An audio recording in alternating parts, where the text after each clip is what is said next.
নমস্কার বন্ধুরা, chef Shrabani daily vlog চ্যানেলের পক্ষ থেকে সবাইকে স্বাগত জানিয়ে আজ আবারও একটা রেসিপি আপনাদের সাথে শেয়ার করতে চলেছি। আপনারা পুরো ভিডিওটা প্রথম থেকে শেষ পর্যন্ত দেখতে থাকুন। ভালো লাগলে একটা লাইক দিয়ে আমার পাশে থাকুন ও বন্ধুদের সাথে শেয়ার করে দিন। আজকে বানাবো রেড আন্ড চাটনি কিংবা লাল পিঁপড়ে আছে তার একটা চাটনি। চলুন তাহলে শুরু করি। তো দেখুন বন্ধুরা, দেখুন পাতে শাল পাতে মোড়া আছে। এটা কিন্তু বাজার থেকে কিনে আনা হয়েছে। এইটুকু দেখুন পটালাটার দাম নিয়েছে 10 টাকা। দেখুন এটা কিন্তু অনেকেই খেতে জানে না। যদি এটা খেতে পারেন তো খুবই উপকার। এনার কম বেশি গুণাগুণ সম্পর্কে আপনারা জেনে থাকবেন হয়তো, আর যদি না জেনে থাকেন তো তাহলে দেখে নিন কিভাবে বানাবেন। দেখুন এখন আমি ভালোভাবে ধুয়ে পরিষ্কার করে নেব, কারণ অনেক সময় খাড়ি খোঁচা থাকে। এটা কিন্তু শাল গাছের বড় পিঁপড়ে আছে না, ওই পিঁপড়ে বাসা বাঁধে, আর ওইগুলোই হচ্ছে কুরকুট। অনেকে এটা কুরকুট বলে থাকে। আমাদের এই জঙ্গলমহলে কিন্তু আমরা কুরকুটেই বলে থাকি। দেখুন এটা ভালোভাবে ধুয়ে 2 থেকে 3 বার ধুয়ে আমি পরিষ্কার করে নেব। আর এটা খাওয়া কিন্তু খুবই ভালো, খুবই উপকার শরীরের পক্ষে। যারা দীর্ঘদিন কাশিতে ভুগছেন, ওষুধ খেলেও ভালো হচ্ছে না, তারা কিন্তু এইভাবে যদি এই পদ্ধতিতে যদি বেটে আর টক কিংবা বাটি পোড়া করে খেতে পারেন, খুবই ভালো। আর এটা বানাতে গেলে চাটনি বলছি, কিন্তু চাটনিতে যদি আপনারা টক নাও দেন, দেখুন আমি পরিষ্কার করে নিয়েছি। আর এখানে দেখুন নিয়েছি সর্ষে, জিরে, রসুন। ভালোভাবে এর সাথেই দেখুন আমি পেস্ট করে বেটে নিচ্ছি। আমি শিলপাটাতে বাটছি, আপনারা পারলে মিক্সিতেও বেটে নিতে পারেন। তো মিক্সিতে অনেক সময় হয় না, কারণ কম জিনিস, এজন্য আমি শিলপাটাতে বেটে নিচ্ছি।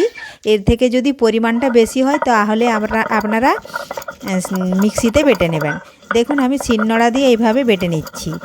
আর এটা কিন্তু অনেকটাই টক এই পিঁপড়েটা, তাই চাটনি বানানোর জন্য এক্সট্রা কোনো লেবুর রস কিংবা টমেটো দিতে হয় না। আর যদি বেশি আপনারা টক খেতে পছন্দ করেন তাহলে কিন্তু একটু লেবুর রস দিয়ে দেবেন। আর খেয়ে একবার বানিয়ে দেখুন কতটা টক, তাহলেই জানতে পারবেন। দেখুন সর্ষে, জিরে, রসুন আর এই কুরকুট আমি এখন বেটে ভালোভাবে মিহি করে বেটে নেব।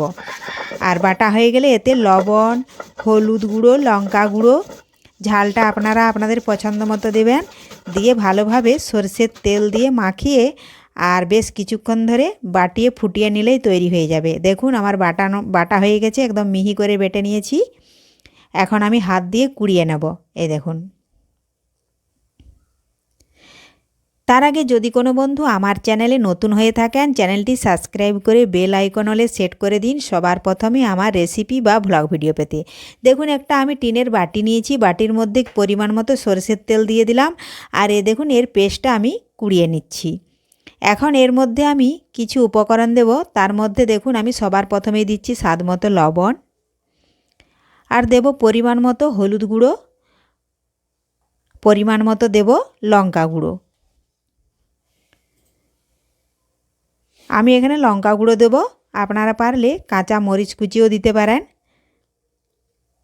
বাচ্চারা যদি খায় কাঁচা মরিচ কুচি দেওয়ার দরকার নেই, কারণ এটা বাচ্চা থেকে বড় সবারই খেলে শরীরের উপকারে আসবে। দেখুন বন্ধুরা আমি মাখিয়ে নিলাম হাত দিয়ে।